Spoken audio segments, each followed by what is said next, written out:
Greetings and welcome to the What's Right Show. Sam Mirejovsky here, Nevada's favorite recovering Californian. Happy Friday to those of you not invested in the stock market.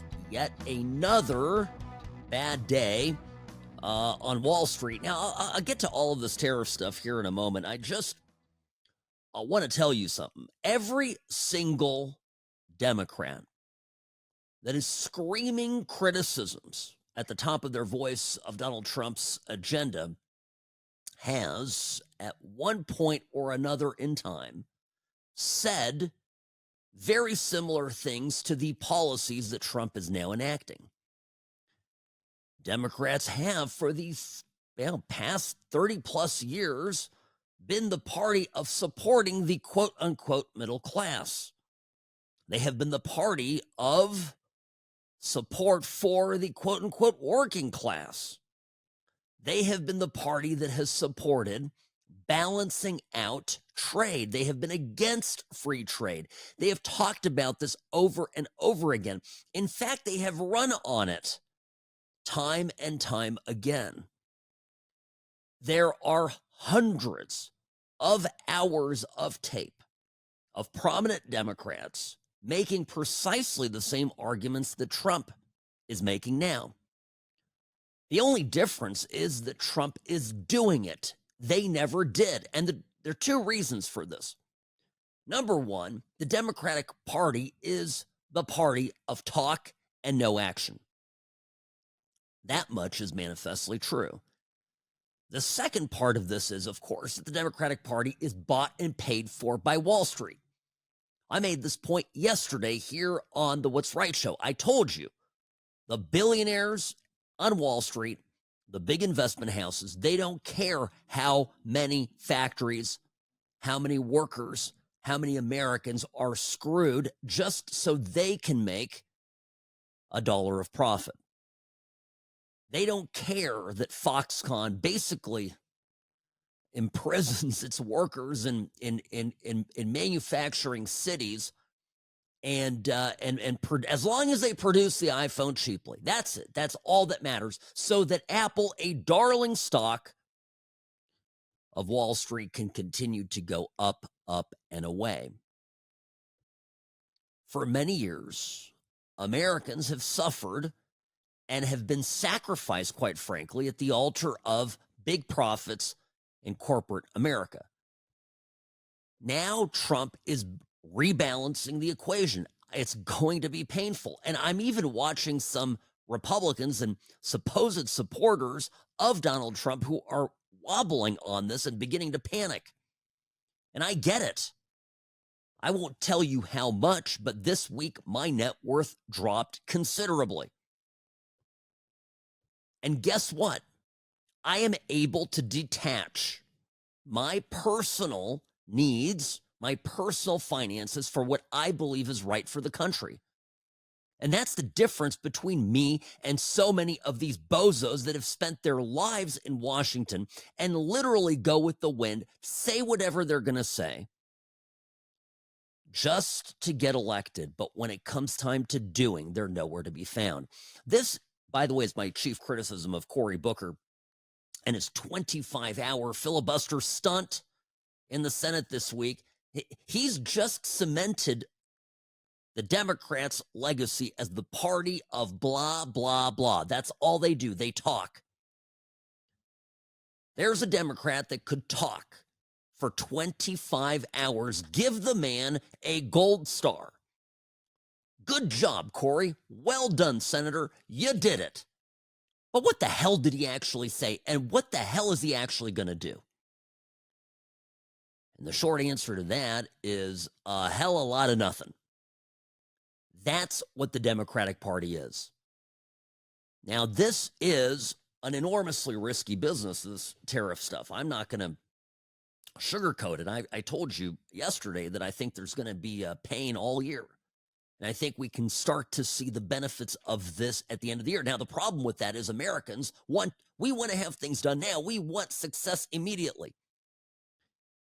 You know, I'm a business owner. I understand there's some unicorns, businesses where it starts and it just immediately succeeds and goes, becomes wildly successful and gets huge valuations. That is not how the real world works. Most businesses take 10 years to get where they need to be. Overnight successes are in the movies, okay? They're in film, they're in fiction, and occasionally in real life. But it's not the norm. And actually, I would argue that a great deal of human misery, not just in this country, but around the world, is based on trading what you really want in the long term, right, for what you want in the moment. Short-term gains that are fleeting, that are not meaningful, that are actually, maybe perhaps in the long run, detrimental to your interests, you take those and forego the benefits of sacrifice of a long-term play that would actually bring you exactly what it is that you need. Now, I'll tell you two things on this tariff thing, just from a kind of a macro high-level perspective of who to listen to and who not to listen to. I am personally choosing to tune out the people that have been fundamentally wrong about so much. I don't want to. I had a little joke yesterday I put up on my X account, at What's Right Sam. I said, basically, hey, it's too bad that Steve Sisolak, our former governor of Nevada, the idiot that shut us down, listened to Gavin Newsom instead of, sound judgment of our business community. Steve says, it's too bad he's not active on Twitter. We really need to hear from him, from an expert on how to shut down an economy, right? We're hearing nonstop from people who get everything wrong. I don't care what Gavin Newsom has to say about this. I don't care what the COVID lockdown freaks have to say about this. I don't care to hear from people who give consistently and routinely terrible financial advice. I'll let Jim Cramer, I mentioned this, the inverse Cramer. By the way, he did, he went on TV. He doesn't like it. He doesn't like what's going on. He thinks Trump's doing it all bad, which, again, if you follow the inverse Cramer rule, means that there's a good chance that this is all going to succeed. Folks, I can't guarantee you anything. That's not how life works. We go based on instinct. And of course, knowledge and, and fundamentals. To me, the fundamentals are obvious. Now, one of the fundamentals of this whole thing, I do believe that Trump is deliberately cooling the stock market in order to achieve two things. One, there's about $9.5 trillion in debt that the U.S. must refinance this year. Now, when we talk about treasuries, when we talk about T-bills, right? Okay, treasuries as an instrument, what is that? It is a promissory note that the government gives you in exchange for your money. So if you put $1,000 into treasuries, right, you're getting back some interest on that loan. You are lending, institutions, financial people, countries are lending money to the U.S. government. A large portion of our national debt, that's exactly how it's, is carried. When we talk about treasuries, we talk about our debt. Now, you have debt. I have debt. I have a mortgage, for example. By the way, my mortgage right now is at just shy of 7%. I was forced to take it right at the worst possible time. That was like a good rate. So I'm screaming, right?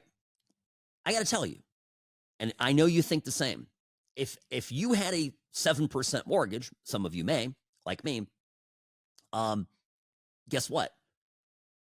If you had an opportunity to get that rate down to 4, 5, 3 even percent, would you do it? Of course you do it. And one of the things that he's doing right now is treasuries are tanking. And everybody's going, oh my gosh, that's a safe space for investors. How can treasuries be tanking? But what is the opposite of that? That is less money that our government has to spend servicing its debt.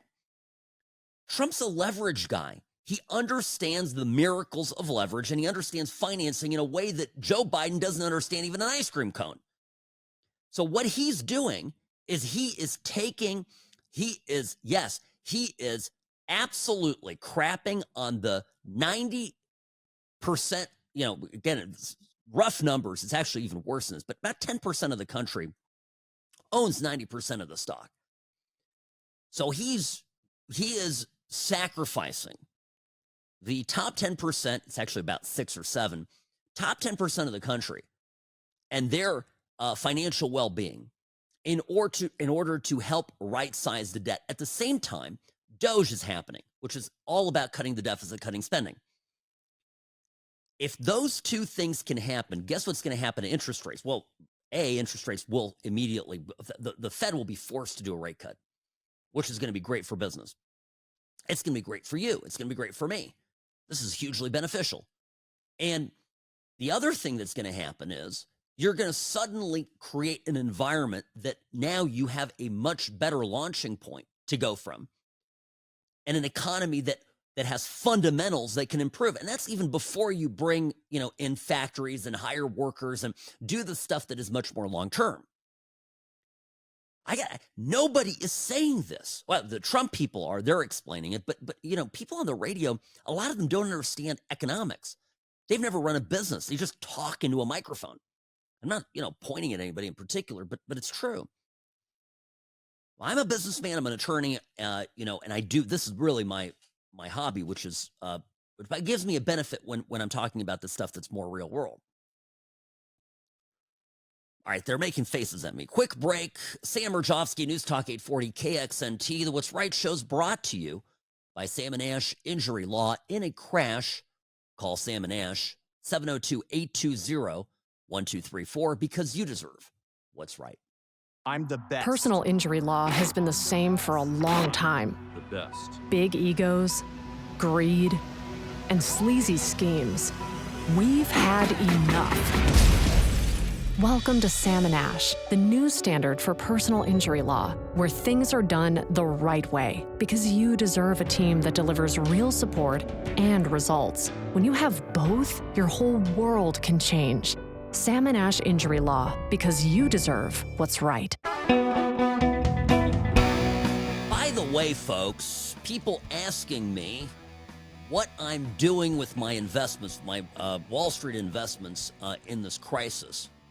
And I'm staying put is what I'm doing. Sam Mirejovsky, News Talk 840 KXNT.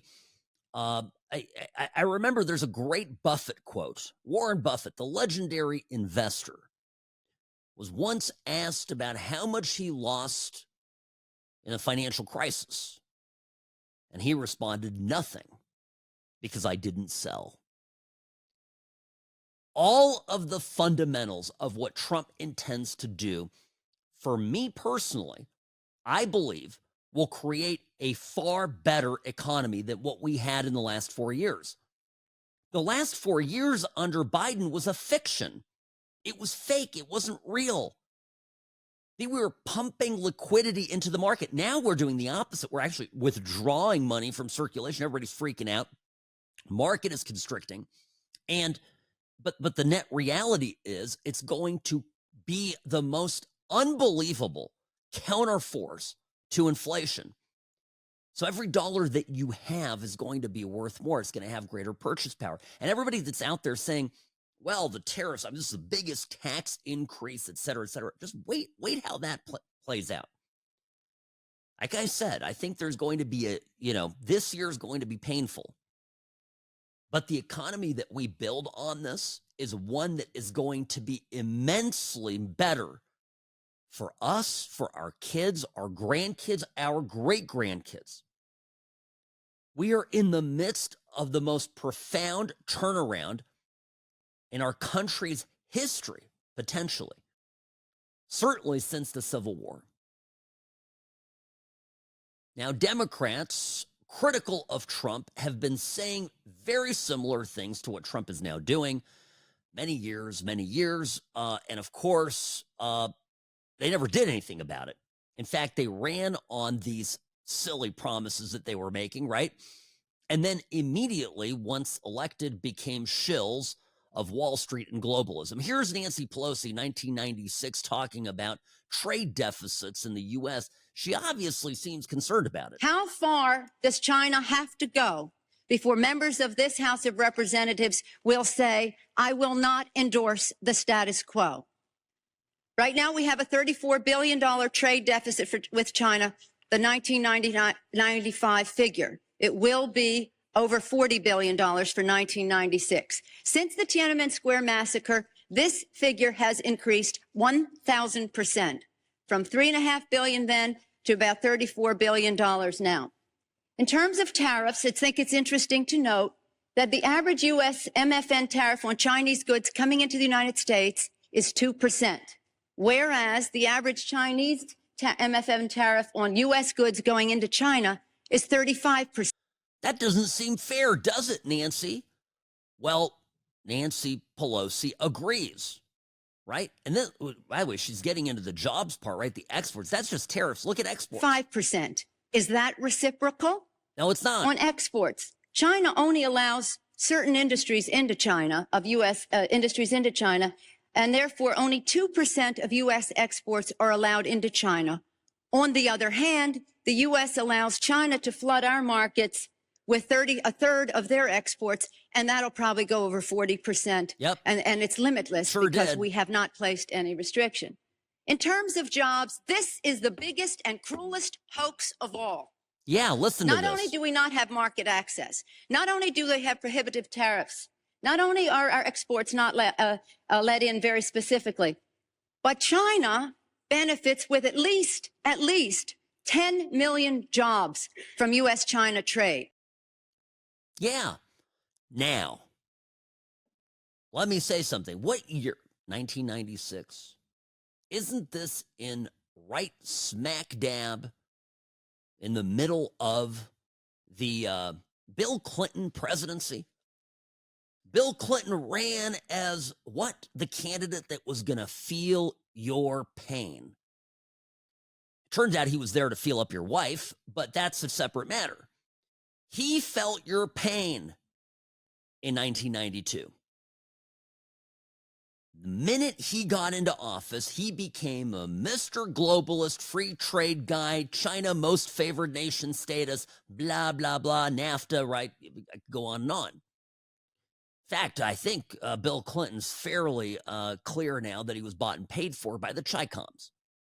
So here is a young, very attractive looking Nancy Pelosi. Certainly, I think maybe she had gotten felt up by Bill, so maybe was feeling a little critical. But here is Nancy Pelosi as a Democrat criticizing a Democrat president over the administration's policies. My only point here is, aside from making fun of Bill Clinton, Nancy Pelosi, is that Democrats have been saying exactly what Trump has been saying for years, but they just didn't do anything about it.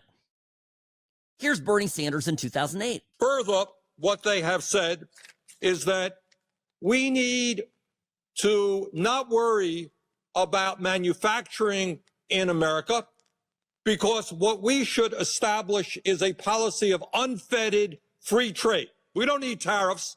What we need is to allow corporate America the freedom to throw American workers out on the street, people who are making 15, 20, 25 bucks an hour, health care, pensions, throw them out on the street because somehow, Madam President, we are going to create wealth in America and good-paying jobs in America as we shut down plants, we move to China, corporations there pay workers 20, 30 cents an hour, and we bring the product back into this country. And anyone who goes shopping in a mall knows how difficult it is today to find the product made in America. But that is the philosophy, and I have to say in that regard, the champion, and he is honest on this one. Senator McCain has been criticized recently for not being the most honest candidate we have seen in terms of his ads and so forth. He has been honest on this one. He is the lead advocate of unfettered free trade. And that's an also important part of this right-wing ideology, that it is good for America that corporations can go to China and bring products back into this country. That was 2008, obviously in the midst of the McCain v. Obama matchup. By the way, Obama had plenty to say about this too. We'll get to that after the break. My point is, Trump is basically a 1990s Democrat. You wouldn't know it based on the shrill hysteria coming from the Bolsheviks in the media, in the House and Senate, and the political establishment. Sam Mirejovsky, News Talk 840, KXNT. The What's Right show is brought to you by Sam & Ash Injury Law, because you deserve what's right.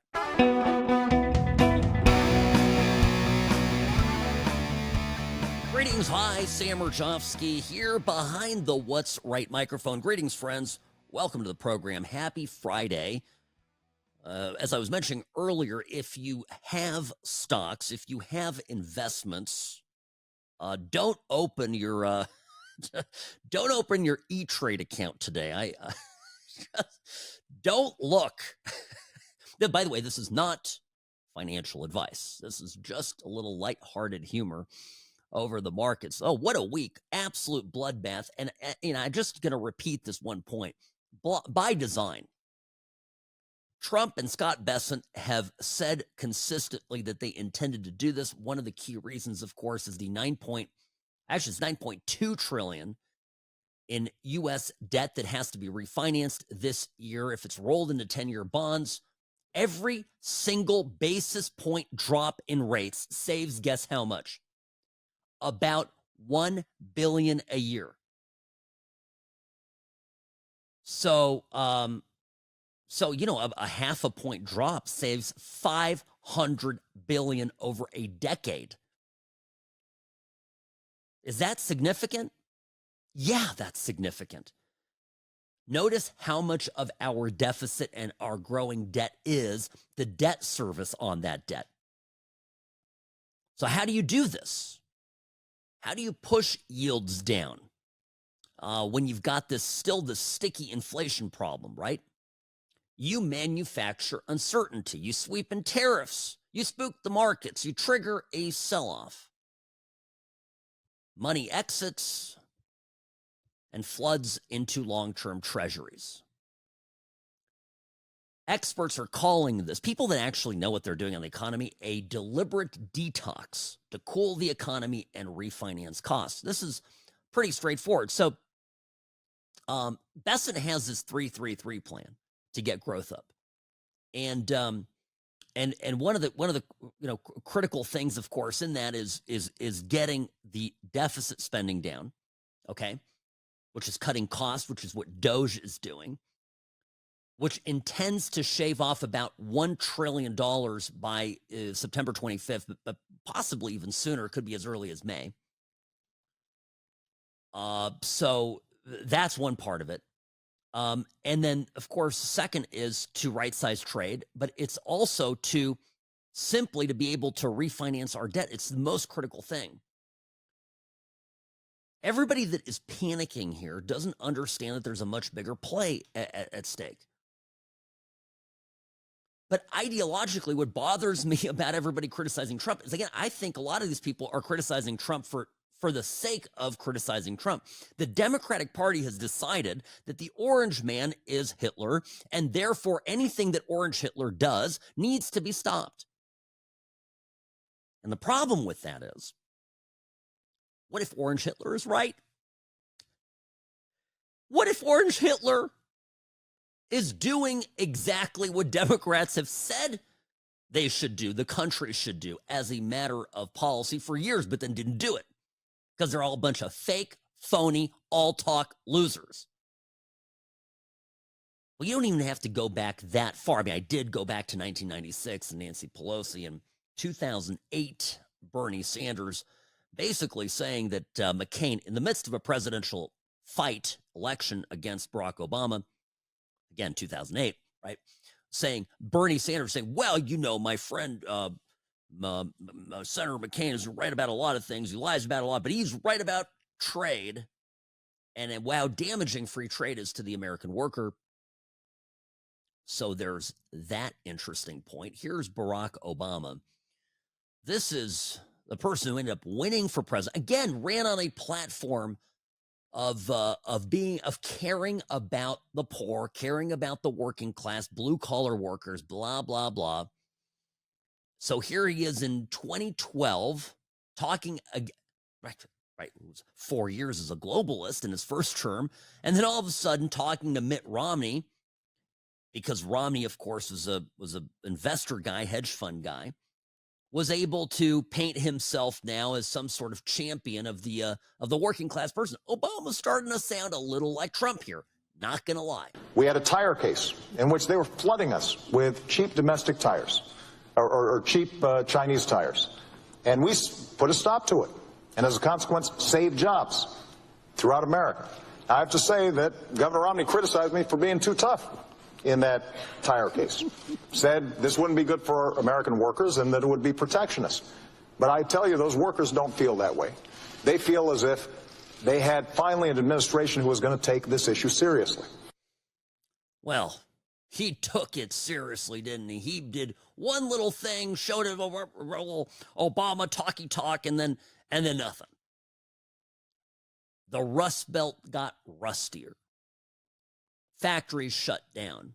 But at least Barack Obama stayed in office and now lives in a $25-30 million mansion in Martha's Vineyard. So it worked out for Obama. Just didn't work out for you, right? But, I mean, Obama, Nancy Pelosi's doing well. Are you disgusted yet? How lied to? I mean, again, I know some of you that listen are Democrats and don't like the orange Hitler. I get it.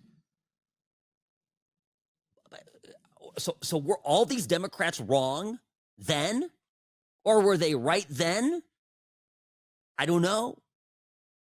Are you going to evaluate that based on how you feel about Trump? The other thing is, if we continue doing the same thing over and over again, and it doesn't get us the results that we want, meaning we continue to erode the wealth of the middle class, and especially the working poor, isn't it the very definition of insanity to keep doing the same thing that doesn't work? And if you really are out there as a champion of the working man, shouldn't you set aside your antipathies for Orange Hitler and just for once let him do this? Here's Obama in 2018. 2018 Obama. This is at a speech in South Africa. This is in the midst of the first Trump term. And of course, here it's not that long ago. He sounds a lot like Trump to me as well. When it comes to the international system of commerce and trade, it's legitimate for poorer countries to continue to seek access to wealthier markets. And by the way, wealthier markets, that's not the big problem that you're having. Oh. It's also proper for advanced economies like the United States to insist on reciprocity from nations like China that are no longer solely poor countries, to make sure that they're providing access to their markets and that they stop taking intellectual property and hacking our servers. Yeah, they probably hacked Hillary Clinton's servers and then had her compromised for the rest of his presidency. Okay. I'm just telling you, the vernacular, the language, the entire body of think on this was a Democrat Party talking point. Do you know who's been consistent as a talker and now as a doer? Donald J. Trump.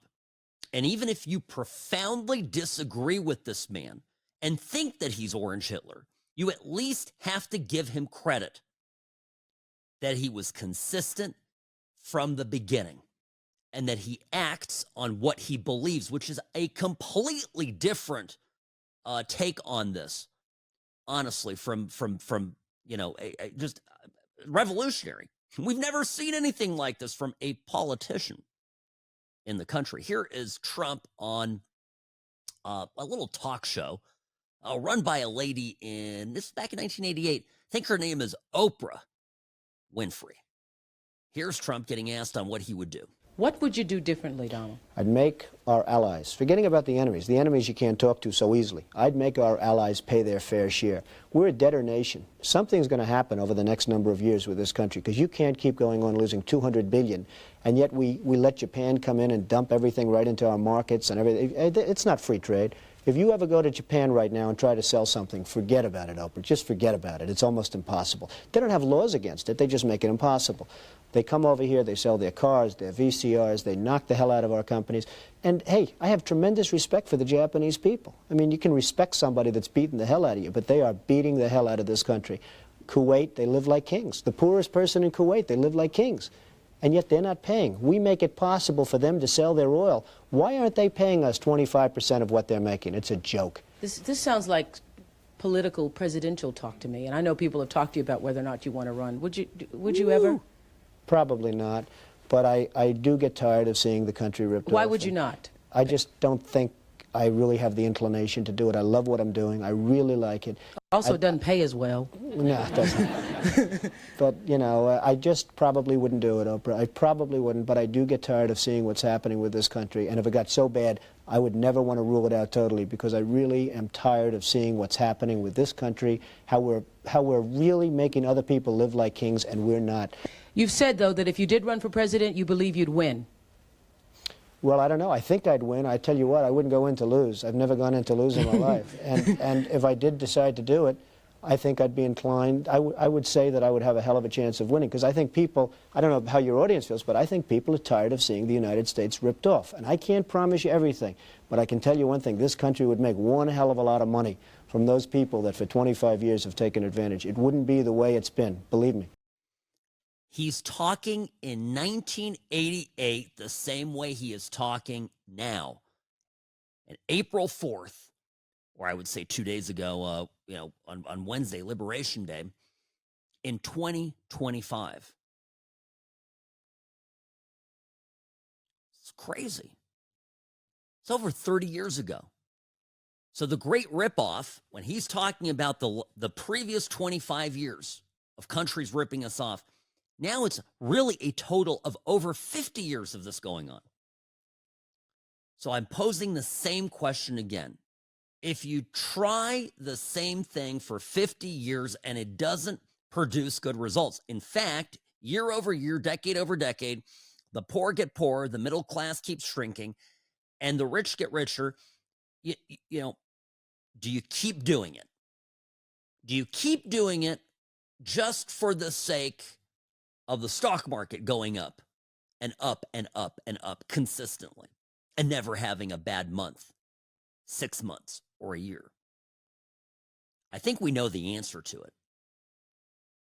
And I think we're in the midst of this. And my only hope is that Trump keeps his spine in this. And I hope that Republicans do not kneecap him in the Senate and in the House. I really hope that Republicans maintain their backbone on this. Sam Mirejovsky, News Talk 840 KXNT.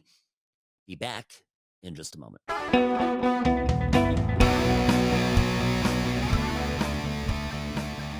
Just in the news today, big news, Alexandria Ocasio-Cortez, better known as AOC, is now the frontrunner for the 2028 New York Senate primary. This is a data result from Progress Poll. This is the Senate primary, of course, that would remove Chuck Schumer, the incumbent, a dinosaur who's been in the Senate since the Triassic era. Schumer has no comment on this. He's at 36%, and AOC is at 55%. Holy moly. Robbie, it's not even close. Sam Mirejovsky here. What's Right is the show. My email, by the way, sam@whatsrightshow.com. Email me with comments, questions, and concerns. I'd love to hear from you. Today, talking about tariffs first. Wanted to get to this now, just because, of course, it's dominating the news. And I mentioned earlier, a lot of people here having opinions that I don't trust because they've had bad opinions. for many years and been consistently wrong about everything big. To me, having an opinion is sort of like, there's like a credit report, Equifax or Experian, but for, statements that you make and opinions that you have. Those of us that were right about COVID, in May of 2020, we deserve some credit, right? And I don't want to hear from people who are completely wrong on it and continue actually to be wrong on it. What was Adam Carolla today tweeted out something? What did he say? He said, "Oh, I see every ivermectin expert has become a tariff expert." Exactly. It's horse paste. Okay, excellent. Jim Cramer, CNBC money guy host. You know him. He's the guy who's always got veins bulging at his neck, giving stock tips. 90% of them horribly wrong, to the point where people who do invest are calling it the inverse Cramer rule. The inverse Cramer. And it means that whatever Jim Cramer does, you just do as an investor the exact opposite, and you'll be fine. And it's become a meme. It's a thing. Trust me, it's huge. So here's Jim Cramer this morning on tariffs. Over and over again, the president said, listen, it's going to be reciprocal. So you do it, we do it. And that was going to be so good. And I really believed in it. And I feel like a sucker tonight because I am not a free trader and I do not believe in free trade. And I was just as tough, if not tougher than his people, but they screwed it up. And they really they did it a totally ill-advised way. And I was very let down as someone who really, truly believes that free trade is awful for the American working person. This is what they came up with. Jeez, come on. I don't even know what the criticism is.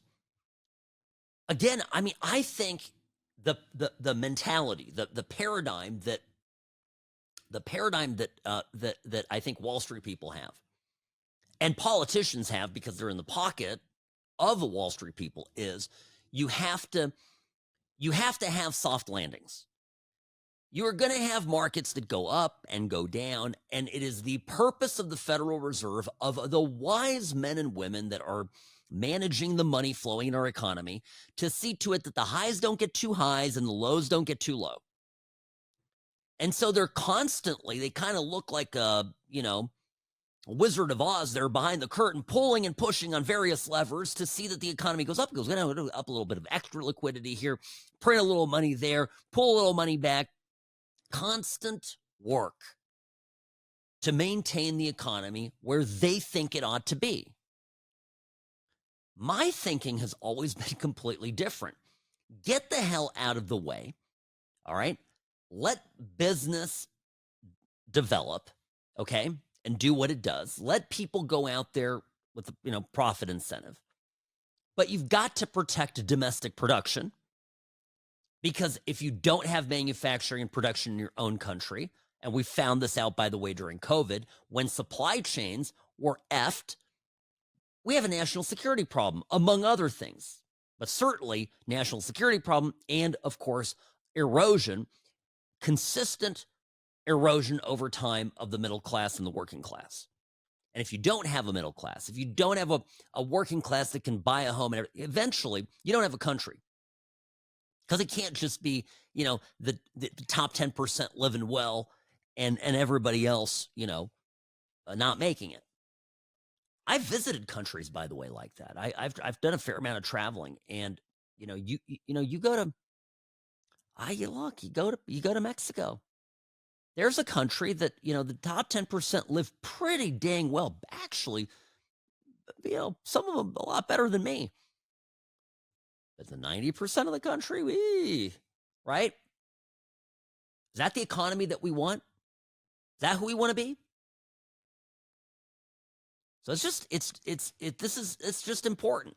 And we are a big enough country. This is the advantage that we have over Mexico, where we can be our own market domestically. And not only that, we actually can supply the world. And that's what the ultimate, that's the ultimate end game for all of this. The ultimate end game is that these tariffs are going to come down. We're going to get to an even reciprocal number, whether it's 0 with a particular country or 8% or 10%. It's all going to even out. I saw today that, JP Morgan Chase saying 60% chance of a recession. And I'm sitting over here. I'm going, bro, we've been in a recession.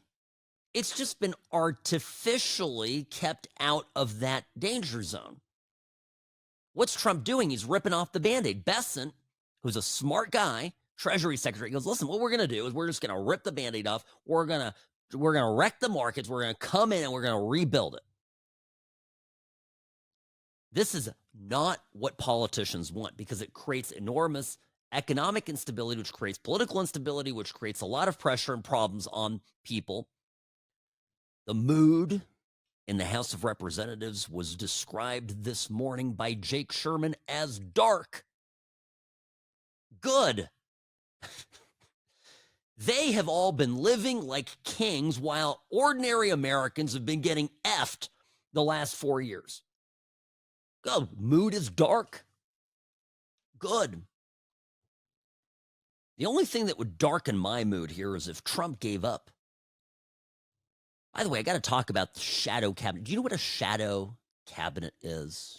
The Democrats are putting one together. I'll explain when we come back. Sam Mirejovsky, News Talk 840, KXNT.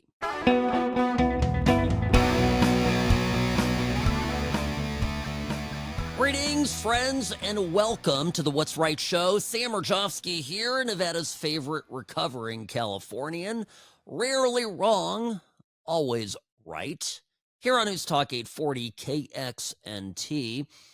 Yeah, happy Friday. Second hour of the program is on like Donkey Kong, which, by the way, the Democrats, I think, are feeling the vibe of because they have decided to come out this Friday with an announcement. Now, when I say the Democrats, I actually mean the party, right? I mean the organization that is the Democratic Party. Ken Martin, who is the chair now of the Democratic Party, he is from Minnesota, whereas apparently all the retarded Democrats are from that state. So I felt anyway, he came out today on his social media accounts and gave what amounts to an emergency action message. The Democrats are going to do something. And what is that? They're going to form, I can't do this without laughing, a shadow cabinet. Well, here's the clip. Let me play the clip first, and let me explain to you this drivel and what it's all about. Hey, it's Ken Martin. I want to tell you about the People's Cabinet that the DNC is launching today. I have been traveling across the country nonstop since I started this job, and what I hear over and over is this. Americans want us to fight back against Trump's lies and offer a better alternative. Trump has stacked his cabinet with out-of-touch billionaires who are causing chaos and hurting working people. That's why we are launching the People's Cabinet. It will be made up of experts, leaders, and everyday Americans who will share reliable and accurate information that you can use to fight back. Stay tuned for more. Okay. Where does the term shadow cabinet come from? It's a parliamentary system. For example, in Great Britain, the country, by the way, that today announced rape charges against Russell Brand. This goes back 20 years. Russell was, of course, fine doing whatever he was doing. Many, many years, everything was fine until he spoke out against the government, against COVID, against the libs there, and now he's in trouble. I'm not going to get too far into it. But the Brits, they've got a parliamentary democracy or a, constitutional monarchy. They got parliament. And the prime minister has a cabinet, much like the president has a cabinet here in the United States. The cabinet is chosen by the prime minister, and the party in power, governs. And then there's a shadow cabinet, which is the party that is out of power. So, for example, the Tory party right now is out of power. next biggest power. They have some cabinet. And what do? They sit around and they're ready, quote unquote, ready, in case that government gets, falls and there's a no confidence vote, because they could lose. A prime minister could be booted from office tomorrow. If there's a big enough scandal and there's big enough political pressure, a prime minister can lose his job and his party can be out of power in a by-election or something. And all of a sudden the new parliament comes in and there's a new party in power, new prime minister and a new cabinet. So the Democrats here in the U.S., by the way, that's not how our system works, right? We have a president elected, and it's a very wise thing that our founders did. A president is selected for a term of years, 4 years. You have that, surety, right? That the administration is going to be in power for that period of time. The cabinet selected by the president, confirmed by the Senate. So the Democrats here want to. I look at this. I think it's a stunt, but I want to explain to you why they're doing it. So they're going to have a shadow cabinet. And what did this guy do? The chair of the Democrats, what did he say he was going to do? Because this is what's so funny to me. He said that they're launching today a people's cabinet. And what they're going to do is that they're going to start a people's cabinet. It's going to be made up of, and just let me tell you this again, and if you might have a slight visceral reaction to one of these terms. It's going to be made up of experts, leaders, and everyday Americans. Folks, I hate that term. It used to mean something. What is an expert, according to a Democrat? An expert, according to a Democrat, is somebody who is willing to sell his or her soul and credibility and whatever else they have in exchange for having the popular support of whoever's in the majority of groupthink. That's what it is. Experts agree on climate change. Experts agree on the vaccines for COVID. Experts agree. Do we want to hear it? I don't want to hear it. When too many people agree, I get the hives. Experts. Trump has a cabinet. I'm the first to admit that they're maybe not experts. But I like these people. I mean, Lutnick has some horse sense. He's built a business. Scott Bessent has experience. Does it mean they're going to do everything right? No. But I'm to the point right now where when it comes to talking about experts, I'd much rather have people who have experience and who are, when it comes to DC, comes to government, are outside of the political bubble than I am about having folks that are, that are somehow blessed, anointed by the establishment as being experts. Fauci was an expert, but that guy was wrong about everything. That guy probably ultimately gave us COVID because he and his organization, when he led NIH, was funding the bat research down there in that laboratory in Wuhan. Gain of function research, which he lied about routinely to Congress every time they asked him, oh, I don't know about that. Oh, yeah. He was an expert. Let's put Fauci in this ghost cabinet. Trump is governing, and these people are stunting. For the Democrats, and I can't believe this, I don't feel bad for Chuck Schumer. I do. I actually feel bad for Chuck Schumer, whom I kind of, on some level, deeply loathe. But Chuck Schumer is getting what, 30-something% of the vote in a primary polling, right? I shared this right before the break. I already put that piece of paper away in my stack. But anyway, 36% is what Chuck Schumer is getting. And 55 is, yeah, thank you, Robbie. 55 is AOC. What does that tell you? The Democratic Party doesn't want any substance. They want performance art.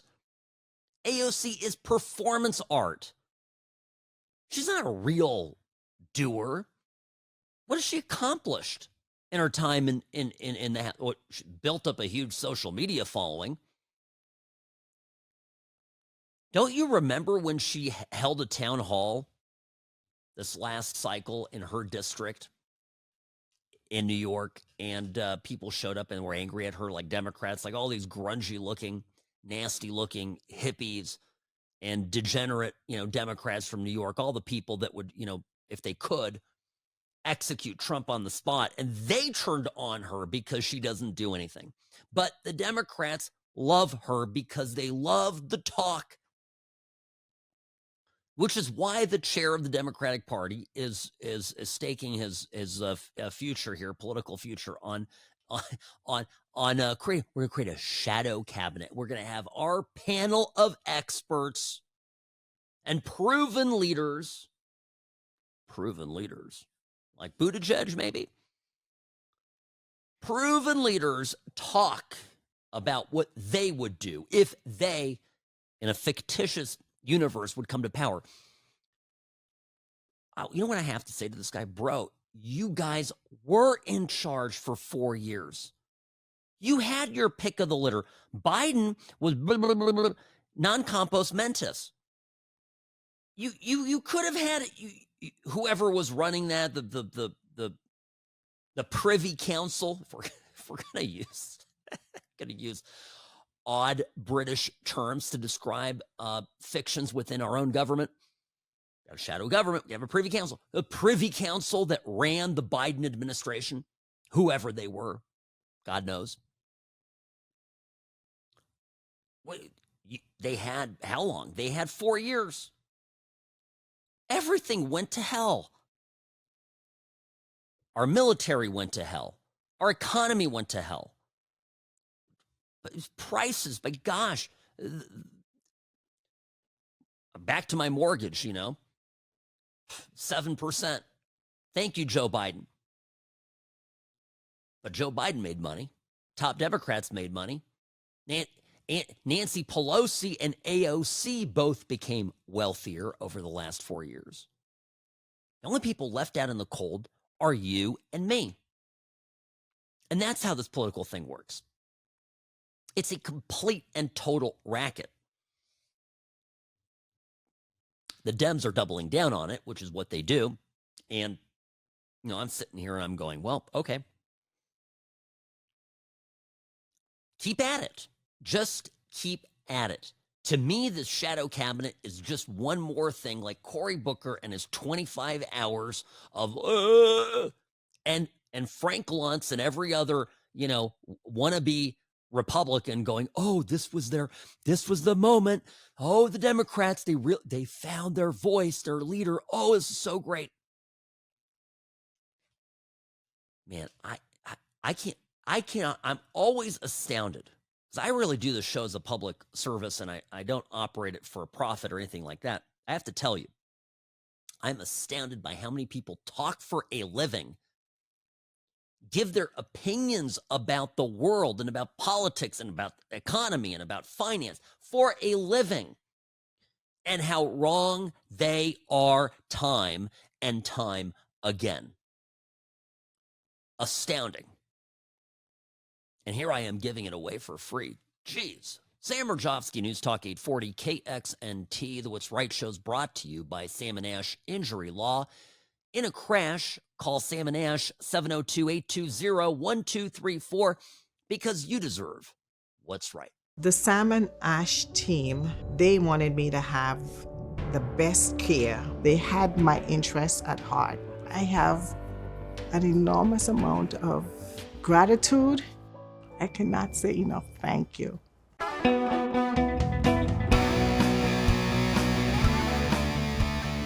Robbie, I think one of the reasons that the Democrats are turning on poor Chuck Schumer Poor Schumer getting very little support compared to AOC. AOC may very well take Chuck Schumer's job, may run against him in the primary and win, according to the latest Democrat poll. I think the reason is they dug up this video of Schumer supporting Elon Musk and Doge. Sam Mirejovsky, News Talk 840 KXNT. One of the things I wanted to do today was, of course, roll my sleeves up together with Robbie and dig up some old footage of Democrats saying things that essentially agreed with Donaldus Maximus, a.k.a. Orange Hitler.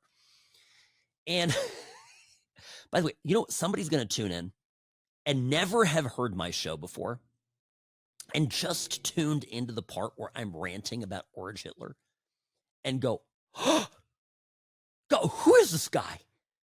How dare he talk about the president this way? Folks, I am kidding. I love Trump. I'm making fun of the people that call him Orange Hitler. I'm just taking the mick out of all these people that are getting the vapors over what Trump is doing. So that if you're new to the program, just cool down, okay? Take a beat. Listen to a few minutes. You might like what you hear. And by the way, if you don't, email me, sam@whatsrightshow.com. And if you do, also email me, sam@whatsrightshow.com. What if I had two different emails, Robbie? For the hate mail? Because, and folks, I love your kind words. They mean the world to me. But I have a special place in my MAGA heart for the hate mail. Like, I love it. It almost like it feeds me. It's weird. I know I'm doing something right when people out there are foaming at the mouth. So please send it all in. Just one email address for all of you for now. So I said, I'm digging through all these archives of Democrats, agreeing with Trump over the years, and Robbie found this absolute ditty from Chuck Schumer. Chuck Schumer's young guy in this. Boy, he looks young. Chuck Schumer went from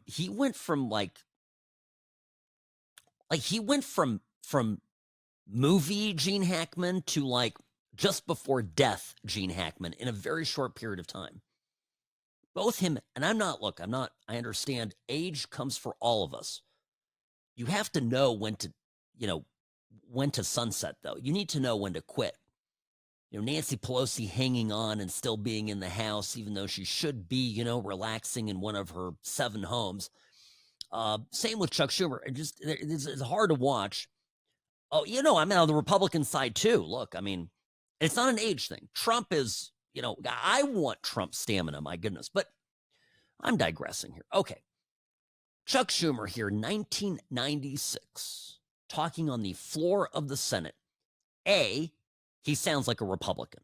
2, he's talking about Doge-like initiatives and illegal immigration and Social Security in a way that makes him sound like someone who ought to be Elon Musk's biggest booster today in 2025. This was 1996, vintage Chuck. Everywhere people go, they're asked for a Social Security card. In fact, one way to prove you're a bona fide person who can have a job is to ask for a driver's license and a Social Security card. This is an anti-fraud amendment. All over where we go, people say, well, why can't you stop illegal immigrants or others from coming here? And the number one answer we give our constituents is when they come here, they can get jobs, get benefits against the law because of fraud. And here, the gentleman from Florida has put together the most effective anti-fraud measure we can find without it changing the actions of the government one bit. And we find all this opposition.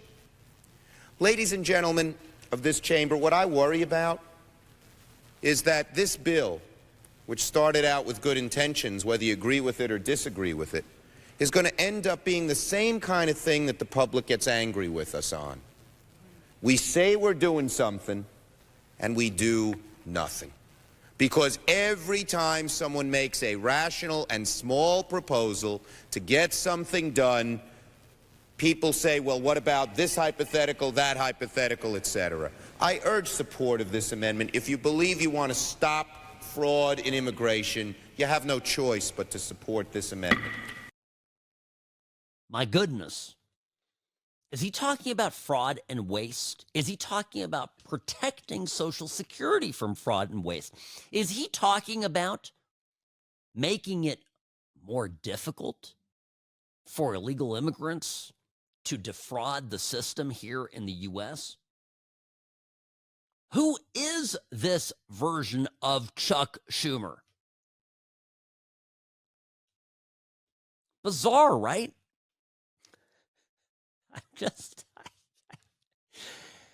And again, I mean, if you missed it, I played, last hour, played vintage Trump from 1988. Trump sounds then, when I was 8 years old, the same as he sounds now when I'm 44. It's the same Trump. Consistent. And instead of talking, blah, blah, blah, and changing what he says in order to be popular like the Democrats have done over the decades, guess what he does, or what he did? He stayed consistent in his beliefs and now is governing, acting based on those beliefs. This is big. This is what we would call in business the competitive advantage of being Trump. Trump is himself. He's driven by conviction.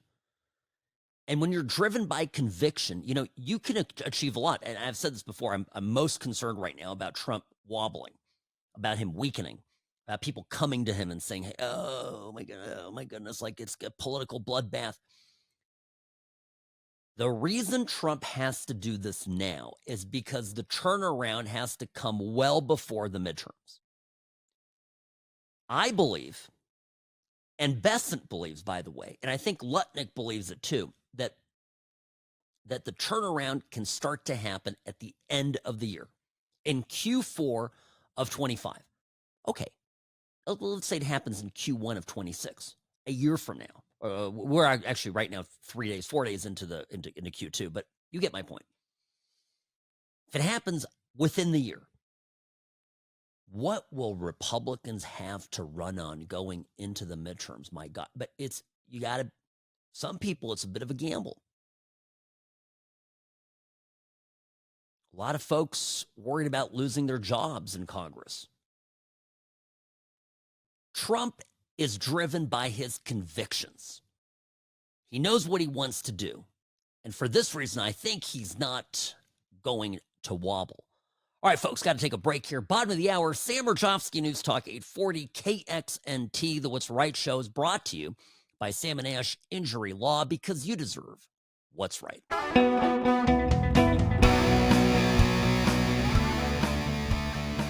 Hi, welcome, folks. What's Right show is on, your place for common sense conservatism, Monday through Friday, 1 to 3 p.m., here on News Talk 840 KXNT. You can find me on X, formerly known as Twitter, at What's Right Sam. And I urge you all, my friends, to go there, to go on my X account today, and I need a favor from you.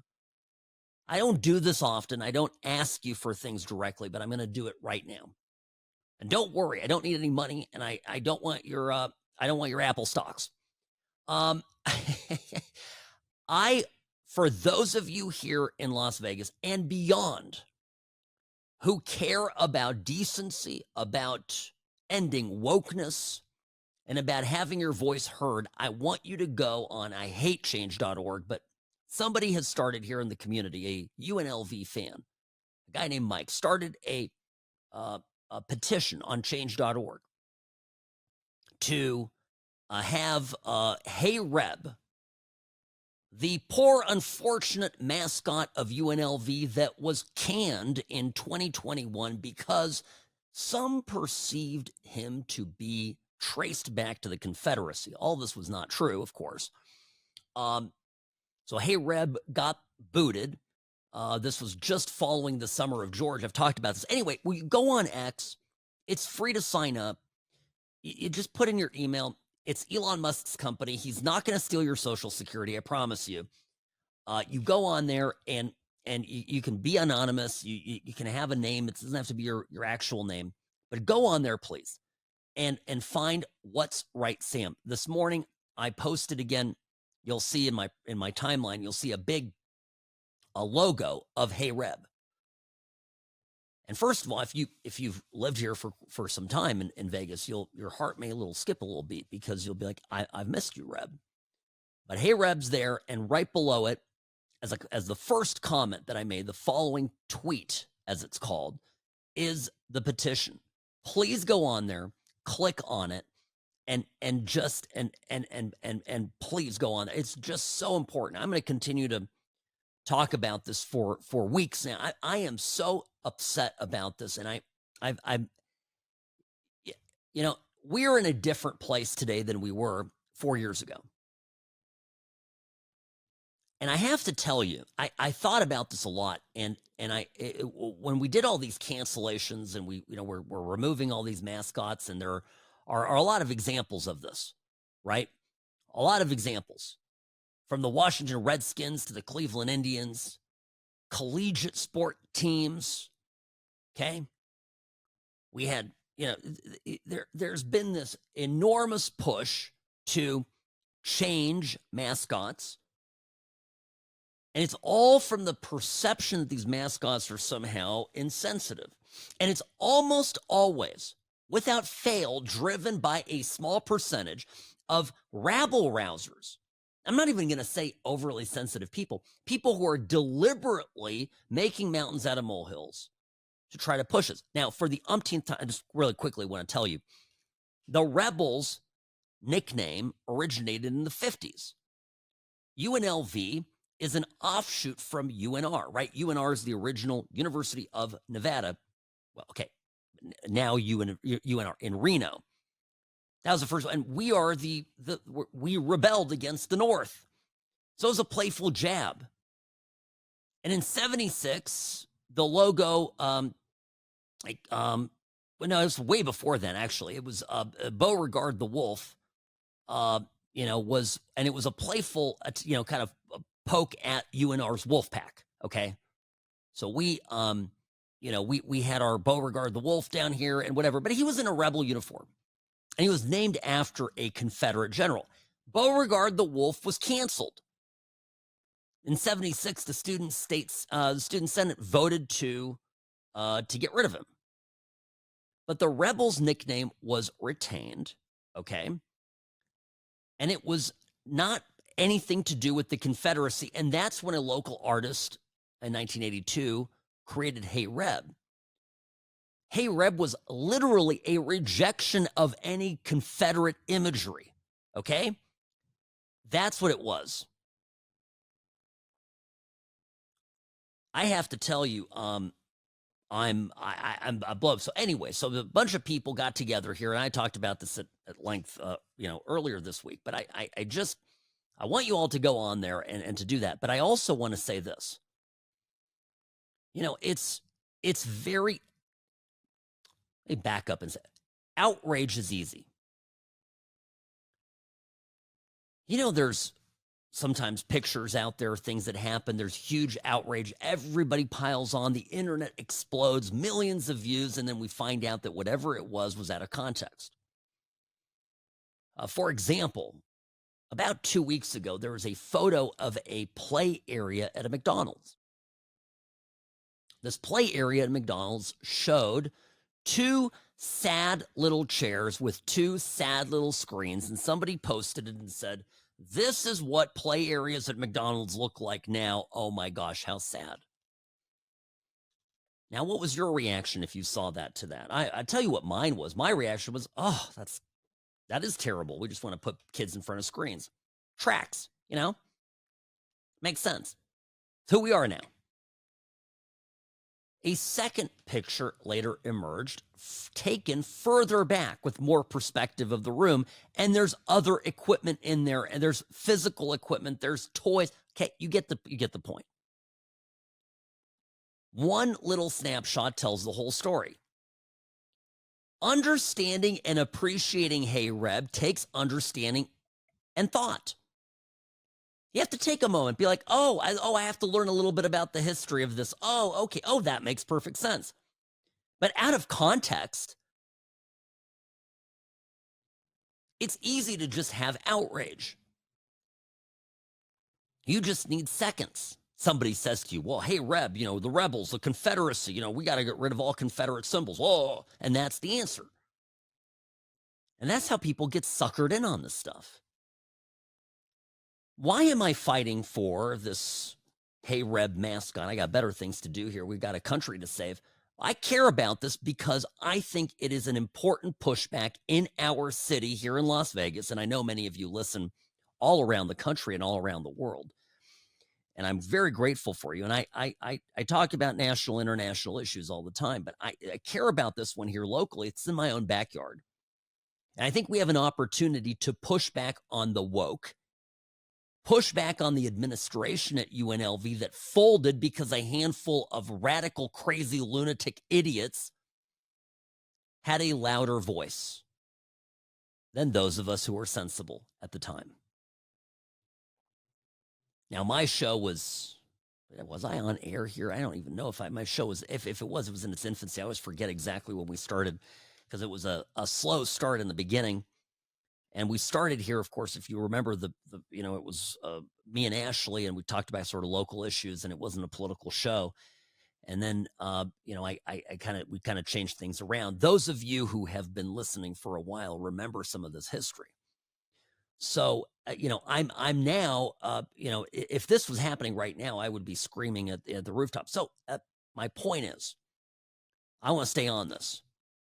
And if you would sign that petition and let's show the school that there's more of us that have common sense and can take a moment to understand something than those people out there who are just foaming at the mouth, crazy leftists. And by the way, it's all, I'm convinced that a lot of these people actually know the truth,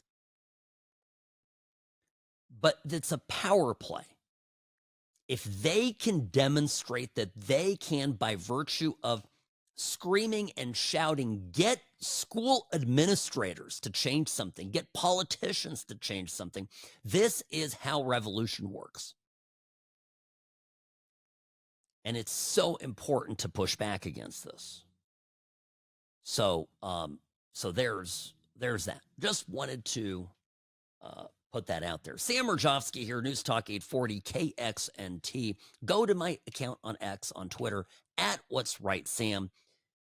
Check it out here during the break. I'll be right back. Don't go anywhere. The What's Right Show will continue after these brief messages.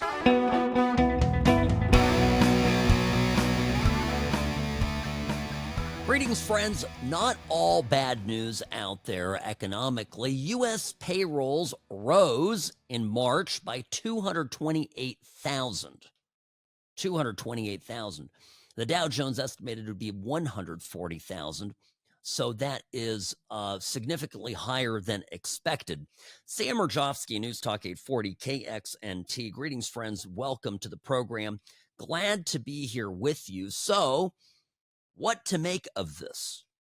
And, and how does it fit sort of in the broader context of everything that's going on?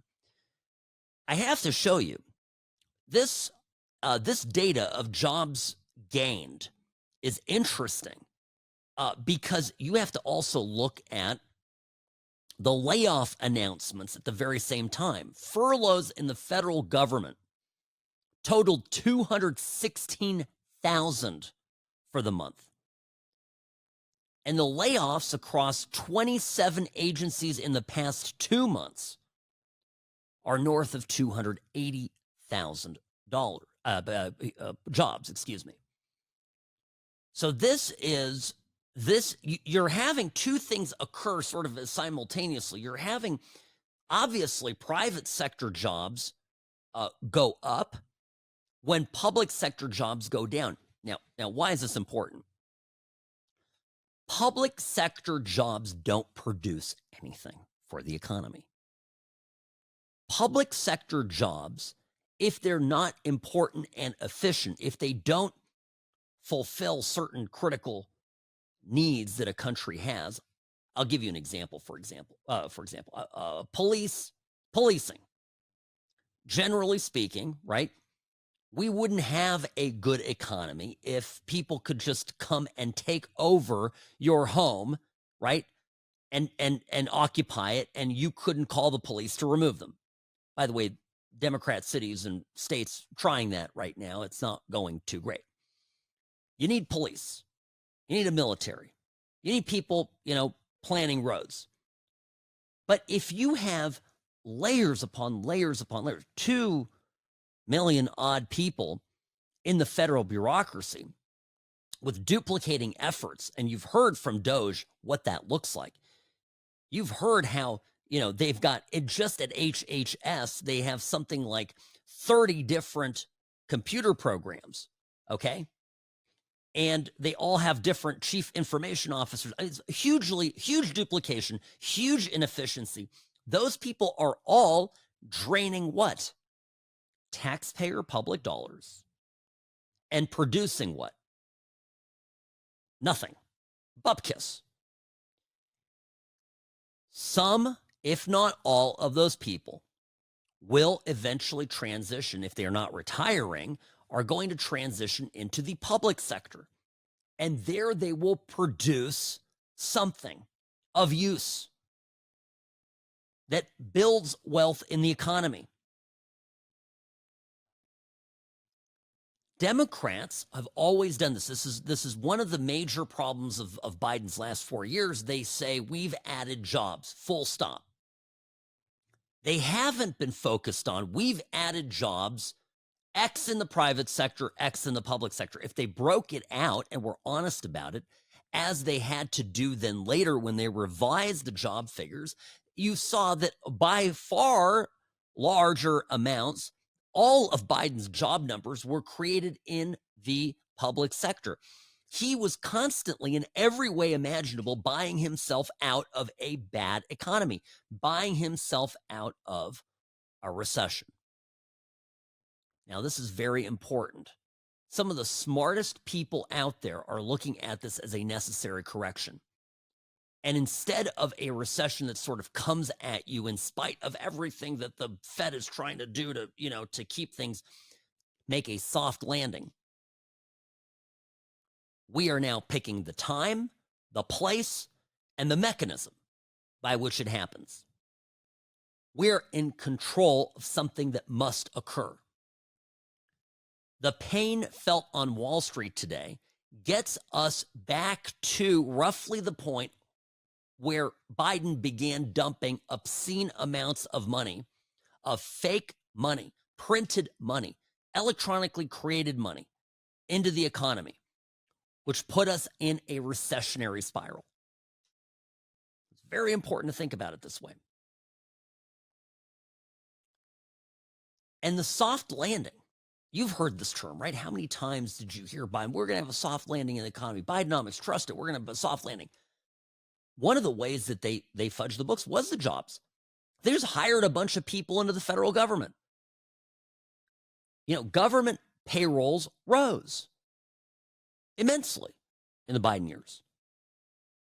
And they used, again, borrowed money, deficit spending to pay those people, to bring them into government, to have them do nothing, essentially. They worked from home or, came to work and bought champagne and used company government credit cards to pay for their BMW payments. But at least it made the economy look good, which in turn Biden was most concerned with would earn him re-election. And so it went on and on. Now, I know Trump wants to remain in power, his movement to remain in power. I don't put a lot of stock in him saying that he's going to run for a third term.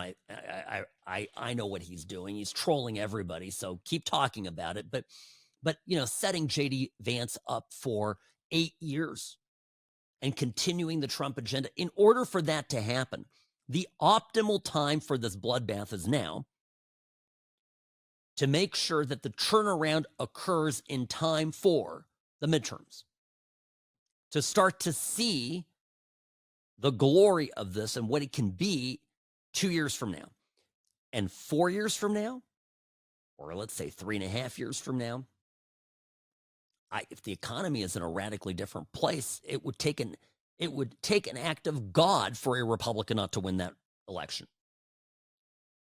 I mean, they could dig McCain up and have him run, and he would win. Okay? And I don't mean to be rude here. I'm just telling you. This is what this is all about. I know people are saying, well, look at all the red in the stock market. At least the jobs are going up. You think, how much do you think that the market dictates what Main Street USA can do? I know the drop shippers are going to be out of business. There's a lot of people screaming, who built little companies where they would make some crap in China and send it item by item. You have a little store on Amazon and people, I understand. I mean, because one thing that's being done away with in this tariff war are the de minimis exemptions. So if I send something small from Europe, if I ship something small from Europe here, there's, if it's under a certain amount, there's no tax. That will change. Now everything's going to get taxed. So all of a sudden, the idea of making something super cheap in China and selling it here for a bunch of money, that goes away. You want to make something cool? You want to have a product that drop ships to your 350 million customers in the U.S.? Make it in America. Find a way to produce it. I saw a statement. I put it on my X account. Gavin Newsom saying how, California is the 14th largest economy in the world, and no matter what Trump does, we want to trade with you, India. We want to trade with you, China. We want to trade with you. And I have an allergy to that man, my friends. I loved California, loved growing up there. He, more than any single other person, destroyed my former state. So I'm listening to Gavin Newsom say this, and I'm laughing in the back of my head. I'm thinking, if Trump actually succeeds, and I believe he can, and creates a manufacturing economy, a production economy, all of California's environmental laws and labor laws and, the various rules and regulations that make it the last place on earth that you'd ever want to manufacture anything. I wonder how great California's economy is going to be after Donald Trump is done with this. Because Indiana is going to go bananas. Texas is going to go up and away. California, not so much. California profited off of globalism. Handful of coastal elites running everything, living in 10, 12, 15, $25 million homes, owning companies that produced nothing here in the U.S., of course, producing it all in China and elsewhere, shipping it to the U.S. for free. It's good for them. Meanwhile, the middle class, working poor, gutted in this country. Enough is enough. All right, friends, let's have a great weekend. I'll see you on the other side of this. Sam Mirejovsky, News Talk 840, KXNT.